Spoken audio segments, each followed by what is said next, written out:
want to talk briefly about splitboarding with kids.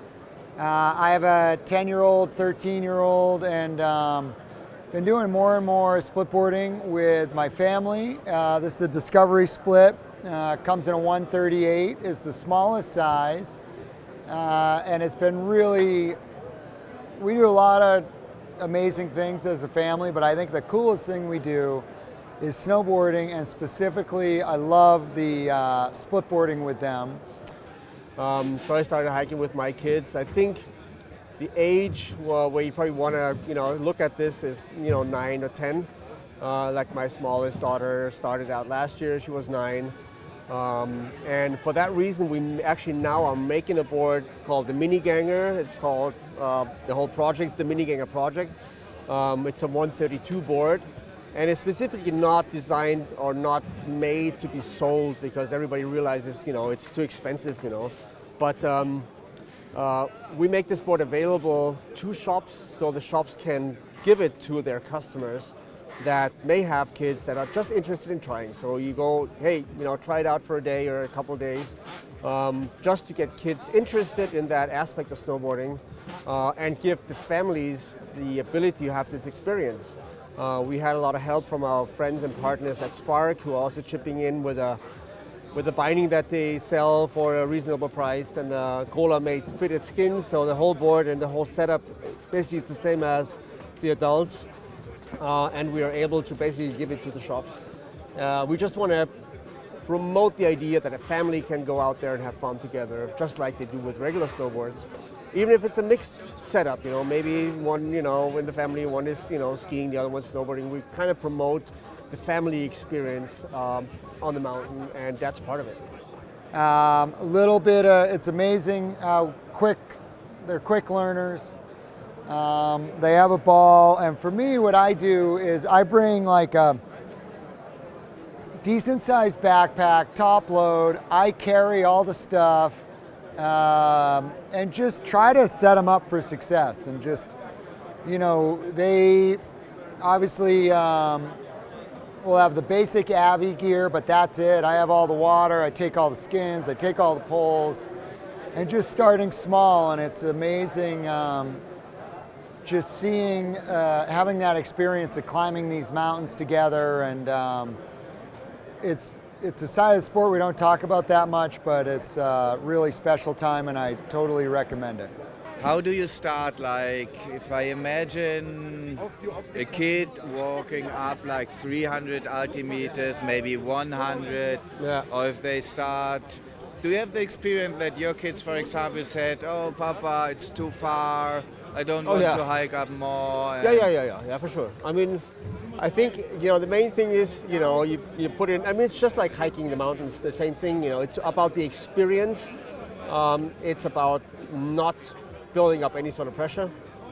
We're kind of fortunate because we live right on the mountain. We can go up, and if they're not stoked after half an hour, we just mount back up and ride down, and we're back. So I think the most important thing is that you avoid pressure. If you now you set up, you jump in the car, you drive for an hour or two. And even if then, the kids are not, they don't want to continue, you still have to say, okay, yeah, that's it, great, let's go riding just regular slopes. If you're interested in going out with your kids splitboarding, couple pointers, start small, less is more for sure. Bring a lot of candy. My kids, we don't give my kids treats that often, but when it comes to whether it's backpacking or splitboarding, that's a time to keep them well fed, reward them with some chocolate. Having enough snacks, putting enough breaks is a key thing. Yeah. If you know where you're going, it's basically the same thing as like hiking, make the trail fun, we go up the side of the slope, but then I know, okay, you can go into the mountain, into the forest, there's a little bit of waterfall, a stream, something fun to look at. So, you have to maybe spend a little bit of extra time to, make the experience fun and not only look at the goal. We want to get up there as quick as possible, And then I think it's also just be there to help them. There's time to be like, you got to carry your own stuff. But early on, that's not the time. It's funny now, my daughter and even my son, you know, at first it was like they didn't want to deal with any of it. Now they don't let me do the changeover. You know, they want to do it themselves. My daughter's 13. She wants to carry all her own stuff. But I always bring an extra big backpack so I can carry the poles and all the supplies, so they have a very light pack. And yeah, and just go slow and no rush. And it's been amazing experiencing that with the kids, because I always remember my first time splitboarding was really hard. You go with a kid and they make it look really easy. I think the reward really is that the kids, like, you know, when we go up there, like our local mountain, they ride this mountain almost every day, so they don't have to go, but they still want to do it. Yeah, that's great. You know, it's fun because they get up there and they feel so proud, and every turn coming down, even if it's just on the slope, they feel like, wow, this is, I went up there, I did this. Like, I did it, yeah. And it's a great experience for the kids, and it's a great experience for the family. But I think the key thing is no pressure.